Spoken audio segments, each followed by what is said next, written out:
You must be seriously intellectually fragile to become offended every time somebody questions your religion. Ladies and gentlemen, kindly step forward. Thank you.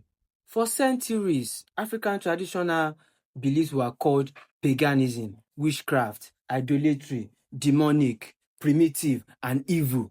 Our ancestors were insulted, our shrines were destroyed, our traditions were demonized, our names were changed, our children were taught to be ashamed of where they came from. And somehow nobody was supposed to complain.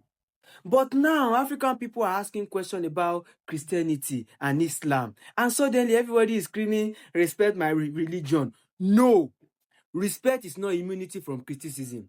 You don't get to spend generations telling people that their ancestors were worshipping demons, then suddenly demand that nobody examine your own beliefs.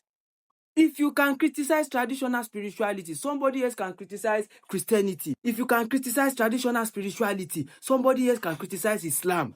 If you can preach against somebody else's gods from a pulpit or mosque, somebody else can question yours from a phone. That is how freedom works. And let me make my position very clear. I am going to question any belief system I think deserves questioning. Christianity, Islam, government, colonialism, everything. If an idea does not make sense, I'll say it does not make sense. If a religious teaching damages people's lives, I'll talk about it. If a belief is being used to manipulate people, I will expose it. You don't have to agree with me, but you don't get to arrest your way out of an argument. Because the moment you need the police to protect your religion from someone's questions, you've already lost the intellectual argument. You lost it. You lost it. You spent centuries teaching people that their ancestors were wrong for believing differently.